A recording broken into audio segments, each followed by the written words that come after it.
C'est le conclave. 133 cardinaux, tous des hommes, sont présentement réunis au Vatican pour choisir qui sera le prochain chef de l'Église catholique, qui représente quand même 1,4 milliard de personnes à travers le monde.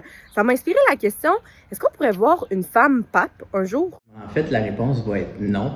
Selon la tradition catholique, Jésus, c'est un homme, effectivement. Donc, il a choisi, selon la tradition des apôtres, 12 apôtres qui sont aussi des hommes.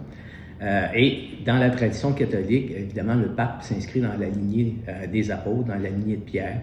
Et pour représenter Jésus, cette lignée-là, il faut être un homme. Donc, les femmes sont exclues d'emblée, même si elles sont religieuses, elles sont considérées comme non ordonnées. Dans la tradition catholique, le professeur Snyder m'expliquait que l'homme et la femme sont égaux, mais ils ont des rôles complémentaires, donc ils vont occuper des tâches différentes au sein de l'Église. Et j'ai pu en parler avec Sœur Thérèse. En tant que missionnaire, nous avons eu comme femmes une mission vraiment importante. On a eu des places, même parfois qu'on n'aurait jamais pensé d'avoir. Alors je crois que nous ne sommes pas des femmes frustrées. Pour moi, j'ai aucun problème de voir un homme comme pape. Je sais que dans d'autres églises, il y a des femmes qui sont dirigeantes, mais dans l'Église catholique, actuellement, ce n'est pas la situation. En Occident, dans les 70 dernières années, la question de l'ordination des femmes est souvent revenue sur la table, mais la réponse a toujours été non. Dans la perspective féministe, ce qu'on veut, c'est faire évoluer la tradition. Et en disant, entre autres, si Jésus a choisi 12 hommes à son époque, c'est qu'il s'inscrivait dans un contexte patriarcal.